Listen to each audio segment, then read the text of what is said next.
in the early winter of 1992, as Indiana's southern hills rested quietly beneath a blanket of gray skies and brittle trees. 12-year-old Shanda Sharer was navigating the uneasy waters of adolescence. She had just transferred to Hazelwood Middle School in New Albany, a hopeful change for her and her mother, Jackie Vaught. After a divorce and a period of personal adjustment, Jackie had poured her energy into helping her daughter settle into a new school, hoping for peace and stability. Shanda was the kind of girl people remembered. Petite, with a round face framed by light brown hair, she radiated warmth and curiosity. She was outgoing and affectionate, quick to make friends, and always looking to fit in. She loved animals, writing notes to classmates, and drawing doodles in the margins of her schoolwork. Her innocence was intact, her worldview still shaped by trust, optimism, and the belief that most people meant well. But middle school was not a gentle place, and Hazelwood came with a tangle of new social dynamics that Shanda, despite her friendly nature, wasn't prepared for. Within weeks, she became entangled in the orbit of Amanda Hevrin, a tall, confident girl 2 years older who walked the halls with a sense of authority that younger students found intoxicating. Amanda wasn't just popular, she was also known for her complicated personal life, particularly her volatile on-again, off-again relationship with another student, Melinda Lovelace. Melinda was 16 and already infamous for her erratic behavior. Her childhood had been a patchwork of violence, instability, and unchecked rage. She was the youngest of 3 daughters born into a family dominated by abuse and dysfunction. Her father, a former military man, had been accused of sexual abuse and domestic violence, leaving scars that would ripple through Melinda's psyche for years. By the time she reached adolescence, she had begun acting out, getting into fights, threatening classmates, and dabbling in self-harm. She dressed in black, wrote dark poetry, and spoke openly about violent fantasies, yet she could also be charming, funny, and manipulative. She craved control and loathed rejection. Amanda and Melinda's relationship was fueled by obsession. It was passionate, volatile, and deeply codependent, marked by long emotional phone calls, dramatic fights, and intense jealousy. So when Amanda began spending time with Shanda, Melinda unraveled. To Melinda, Shanda wasn't just a rival for Amanda's affection, she was a threat to the one relationship she believed gave her identity and power. And in her world, threats had to be eliminated. At first, Melinda's resentment took the form of veiled threats and angry notes. She began stalking Shanda's activities, confronting Amanda about their growing friendship, and warning others that something bad was going to happen. Her anger began to metastasize into a dangerous obsession.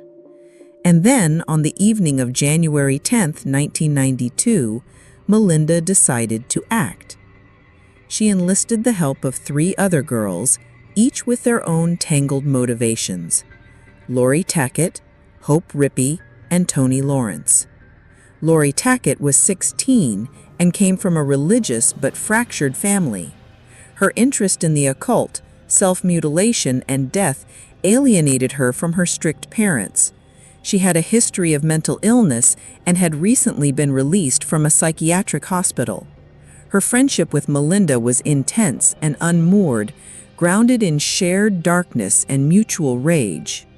Hope and Toni Lawrence were both 15, less disturbed, more naive, but still impressionable and susceptible to peer pressure.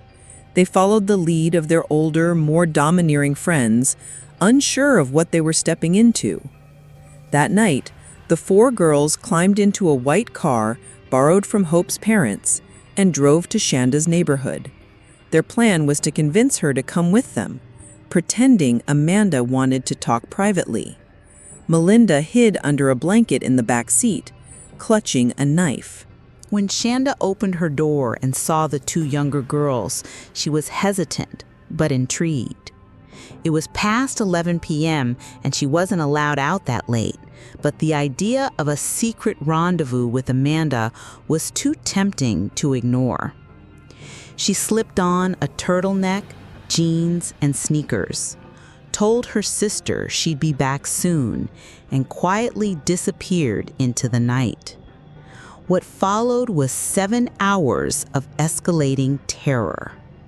They drove aimlessly at first, the girls laughing and joking to disarm Shanda's nerves.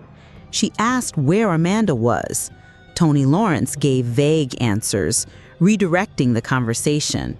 Shanda didn't yet realize that the voice she'd hear next would not be Amanda's. It would be Melinda's, cold and unrecognizable. About 20 minutes into the ride, the car pulled into a dark wooded area in Jefferson County. Melinda suddenly emerged from the back seat, knife in hand, her face twisted in a mixture of rage and satisfaction. Shanda screamed, confused and terrified. Melinda climbed over the seat and pinned her in place, pressing the blade to her throat. The vehicle fell silent, except for Shanda's frantic breathing. They drove to an abandoned stone structure in the forest, known locally as the Witch's Castle, once a social spot for teens, now a crumbling relic surrounded by twisted trees and cracked stone walls. It was here, in this place of eerie silence, that Melinda began to unravel her fury. The girls dragged Shanda from the car and up into the ruins. Melinda forced her to sit on a filthy mattress in one of the upper rooms and berated her. The others stood back, unsure of their roles, some watching with fascination, others visibly uncomfortable. Melinda punched Shanda repeatedly. She tore at her clothes, spit on her, and screamed accusations. Shanda begged them to let her go, her voice breaking into sobs. But Melinda was just getting started. She pulled out the knife and began slicing at her hair, mocking her. Lori and Hope joined in, slapping her, holding her down. At one point, Melinda attempted to cut her throat, but stopped short, either unwilling or unable to finish it just yet. Hours passed like this. Threats, taunts, physical assaults. They returned to the car around 2 a.m., shoving Shanda into the trunk. The sound of her crying and pounding from inside didn't stop them. They drove to Lori Tackett's house in Madison, stopping along the way to laugh, play music, and discuss what to do next, as if the girl dying in the back of the car were a forgotten burden. Inside Lori's house, while her parents slept, the girls relaxed, changed clothes, and ate breakfast. Occasionally, Lori stepped outside to check on Shanda, striking the trunk with the tire iron and returning to the house as if swatting a fly. It was clear by then that they were no longer capable of separating reality from fantasy. As dawn approached, the group decided to finish it. They drove to a remote field off a country road, a place Lori knew well from her childhood. Shanda was still alive, barely. Her body was bruised, her face swollen beyond recognition, her spirit broken. They hauled her out of the trunk and laid her on the ground. Melinda and Lori poured gasoline over her body. The cold January wind carried the sharp fumes through the air. Melinda lit the match. A small flame caught, then exploded across Shanda's fragile form. The girls stood silently, watching the fire consume her. When it was done, they left her there, smoking still, in the middle of a field. The four girls, Melinda, Lori, Hope, and Tony, pulled away from the empty field, leaving behind what they believed was no longer a person, but a problem solved. The body, they thought, would be too charred for anyone to identify. They expected the fire to erase everything, but fire doesn't consume guilt, nor does it erase human memory. In the car, the mood was bizarrely casual. They stopped at McDonald's, laughing as they ordered breakfast. Lori reportedly joked about the smell in the car, the lingering stench of smoke and burnt flesh, and how they'd have to get the trunk cleaned. Toni sat quietly in the back seat, her face pale, eyes unfocused. She didn't speak. They returned to their homes before sunrise. Some crept back into their bedrooms, slipping under warm blankets as if nothing had happened. Others, like Toni, couldn't sleep. The hours dragged by in a haze. None of them contacted Shanda's family. None showed visible fear of being caught. Meanwhile, at the Sharer home, the world was beginning to crack open. Jackie Vaught awoke to find her daughter's bed empty. At first, she thought Shanda had perhaps woken up early or gone downstairs, but the house was silent. A growing sense of worry settled over her chest. She called Shanda's name. No answer. When Jackie discovered that Shanda's bedroom window was unlocked and slightly open, the panic surged. She called friends, neighbors, even Amanda Heverin, who claimed she hadn't seen Shanda. Then came the drive. Jackie got into her car and retraced every path she thought her daughter might have taken. When those efforts turned up nothing, she did what no parent ever wants to do. She called the police to report her 12-year-old daughter missing. But even as she was making those desperate calls, police in Madison were receiving an entirely different report. An anonymous tip about a burned body found by two brothers who had driven past a rising column of smoke on a rural road. The girl had been found, but not in the way anyone had hoped. The investigation began with a grim discovery just after sunrise. In a rural part of Jefferson County, Indiana, two local hunters noticed a plume of smoke drifting lazily into the winter sky. At first, they assumed it was a brush fire, but something felt off. The smell was acrid, chemical, something unnatural. As they approached, the realization set in. A body lay in the field, still smoldering. The call to the Madison Police Department came in before 10 a.m. Officers arrived to find a crime scene unlike any they had encountered. The remains were barely human in shape, burned beyond recognition. The body was lying on its back, legs curled up unnaturally, with traces of melted clothing fused to the skin. Gasoline had clearly been used as an accelerant. There were signs of prior trauma, bruising, blunt force injuries, but the fire had destroyed much of the physical evidence. They treated the scene as a homicide immediately. The lack of ID, personal belongings, or identifying features made the victim's identity a mystery. Officers canvassed the area but found no witnesses, no obvious motive, and no indication of who the girl might be. Investigators began cross-referencing missing persons reports filed in surrounding towns. By early afternoon, the Jefferson County Sheriff's Department was in contact with law enforcement in New Albany, who informed them of a mother named Jackie Vaught, who had reported her daughter missing just hours earlier, 12-year-old Shanda Sharer. It was a painful connection to make. The timeline fit, the location fit, the general build and size of the victim matched a young adolescent. Jackie was contacted and dental records were requested. That process would take a day or two, but investigators began working under the assumption that the burned victim might indeed be Shanda Sharer. Still, the police had no idea who might have done it or why. The first break came unexpectedly, and not from forensic labs or surveillance footage.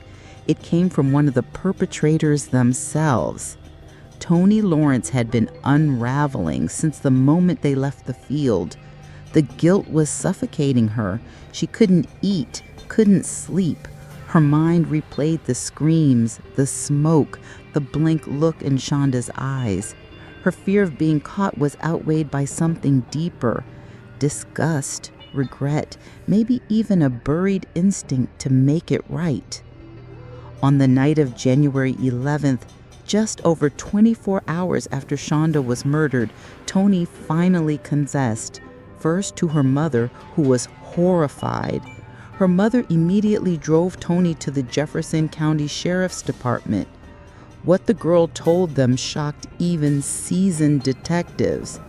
In a tearful, trembling voice, Toni laid out the entire story: how she and 3 other girls had picked up Shanda under false pretenses, how they'd taken her to the witch's castle, how Melinda Loveless had tortured her, how Lori Tackett had joined in, and how they eventually drove to a field and set her on fire.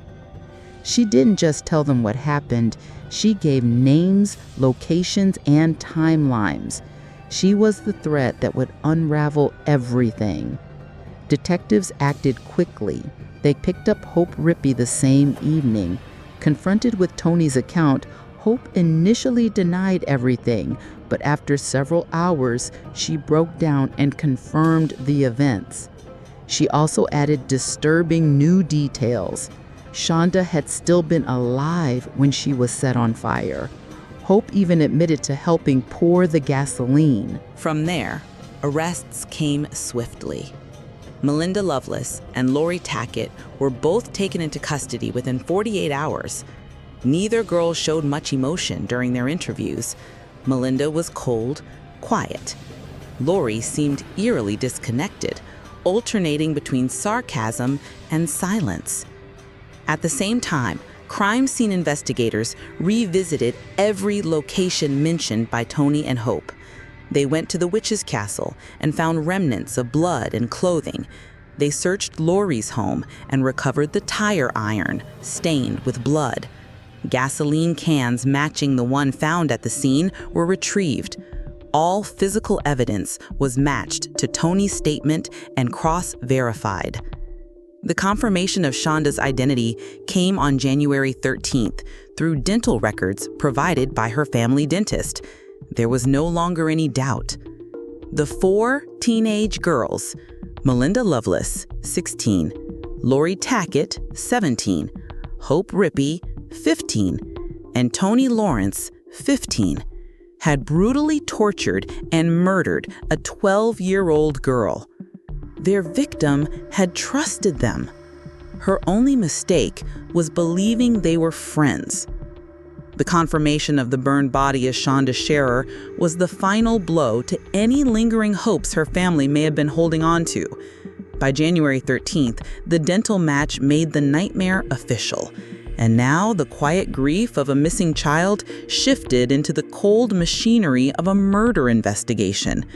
The news spread rapidly through southern Indiana. 4 teenage girls had been arrested, all from nearby towns, all under 18. They were being charged as adults. Their names appeared on front pages before the sun even rose the next day. Melinda Loveless, Lori Tackett, Hope Rippey, and Toni Lawrence. The public reaction was explosive. Parents in New Albany and Madison were horrified. The idea that a group of teenage girls, normal-seeming, high school-aged, had planned and executed a torture murder was more than unsettling. It felt incomprehensible. Teachers who had once seen them in class, neighbors who had waved to them from across the street, everyone was now re-examining everything they thought they knew. Local news outlets set up outside the courthouse, and within days, national journalists followed. satellite trucks parked along sidewalks. Cable news channels aired segments about the teenage killers of Indiana. Interviews with neighbors and former classmates filled the airwaves. The term Witch's Castle, a reference to the old ruins where Shanda had first been tortured, became burned into headlines. In court, the girls appeared for their initial hearings just days after their arrests. The atmosphere was tense. Shanda's parents sat quietly in the gallery, eyes fixed on the 4 defendants, girls who looked more like middle school students than murderers. Melinda appeared calm and distant, her expression unreadable. Lori, by contrast, looked detached, often staring at the ceiling or fidgeting in her seat. Hope wept softly, while Tony barely made eye contact with anyone. Bail was denied for all 4. Prosecutors immediately announced their intention to try the teens as adults. Though Indiana law allowed for it under extreme circumstances, there was some public outcry, especially in the cases of Tony and Hope, who had shown signs of remorse and less direct involvement. But the brutality of the crime left little room for leniency in the court of public opinion. Behind the scenes, attorneys began preparing their defenses. Each girl was appointed legal counsel and ordered to undergo psychiatric evaluations. These assessments would later shape the court's decisions, but even early reports painted a grim picture of emotional dysfunction, childhood trauma, and mental instability, especially in the cases of Melinda and Lori. Melinda's file was particularly disturbing. It documented a childhood rife with abuse. Her father had been both physically and sexually abusive, and her mother had struggled to maintain stability. Melinda had attempted suicide multiple times and had been expelled for violent outbursts. But as the prosecution made clear, a traumatic past didn't erase accountability. Lori Tackett's history was similarly dark. She had been institutionalized for depression, had a fascination with witchcraft and death, and showed signs of emotional detachment. One former classmate told investigators that Lori once spoke casually about what it might feel like to watch someone die. In contrast, Hope Rippey and Tony Lawrence were seen as followers. Their psychological profiles showed fear, immaturity, and susceptibility to influence. Hope, in particular, was said to have compartmentalized the events, believing if she didn't physically strike the fatal blow, she wasn't responsible. Tony, the youngest, had confessed almost immediately and expressed deep guilt, describing nightmares, anxiety, and a constant desire to go back and stop it. Plea deal discussions began quietly by the end of January. The prosecution, while fully confident in their case, knew that trying 4 teenage girls in a public courtroom could lead to years of appeals and emotional exhaustion for Shanda Sharer's family. They didn't want to re-traumatize Jackie and Steve Sharer with hours of torture testimony and gruesome evidence presented in open court, so they pursued a series of strategic plea agreements designed to ensure accountability, reduce appeals, and spare the family further anguish. But that didn't stop the public outrage. People wanted a trial. They wanted to see the girls grilled on the stand, held up as examples of what unchecked jealousy and hate could do. Prosecutors, though, focused on the result: long sentences, sealed fates. The final pretrial motions were wrapped by spring, and with that, each of the 4 girls prepared to face sentencing, not in a high-drama courtroom showdown, but in negotiated pleas that would still alter their lives forever. Years passed, the headlines faded, but for Shanda Sharer's family, the horror never left. They had buried a daughter at just 12 years old, and not from illness or accident, but through a level of cruelty few could fathom. For Jackie Vaught, every birthday, every January, every night where silence lingered too long in the house, it all returned to that one night when her little girl walked out the door and never came back. The 4 girls who committed the murder went on to serve varying lengths of time behind bars. Each of their lives took a different path through the correctional system, and over the years, parole boards, courts, and psychologists would revisit their cases again and again. Melinda Loveless, the one whose jealousy fueled it all, was considered the most dangerous of the group during sentencing. For years, she served her time at the Indiana Women's Prison, rarely speaking publicly, maintaining a mostly cold, detached demeanor. But over time, Melinda began to participate in prison rehabilitation programs. In a strange turn, she started training service dogs for veterans with PTSD, something Shanda's Weather would later acknowledge as a healing act, even if it could never erase the past. In 2019, after serving over 26 years of her 60-year sentence, Melinda Loveless was released on parole. Her release caused widespread outrage. Jackie Vaught, though she had long supported restorative justice programs, expressed disbelief that the person who had burned her daughter alive could walk free. But Melinda had fulfilled the minimum legal requirement for her sentence, and the parole board deemed her no longer a threat. Laurie Tackett, who had helped Melinda set the fire, served nearly as long. She was released in 2018 after serving more than 26 years.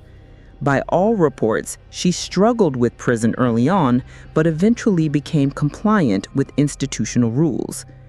Since her release, she has remained mostly out of the public eye. Hope Rippey, the one who had helped pour gasoline and yet wept during interrogations, was granted early release in 2006 after serving just 14 years. She had petitioned for a modification to her sentence, and a judge agreed. Her return to public life was quiet.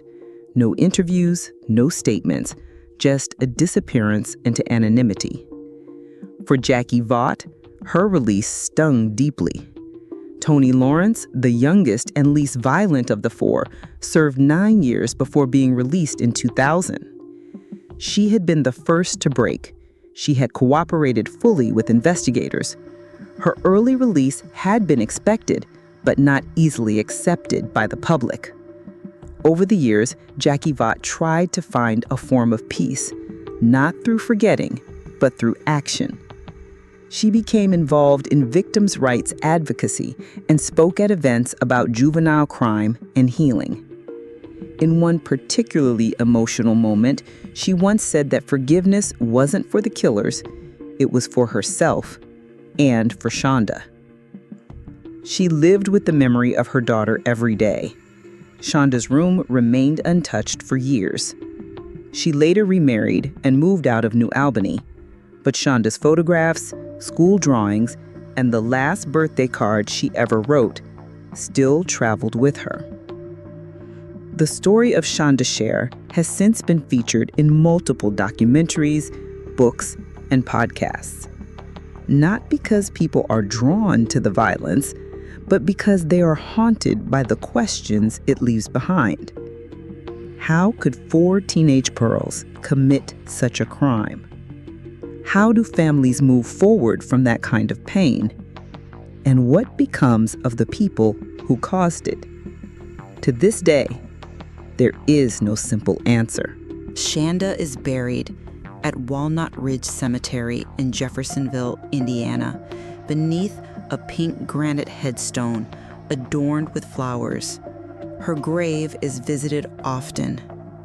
Notes are left, dolls, ribbons. She was 12 years old, and the world will never forget what was taken from her.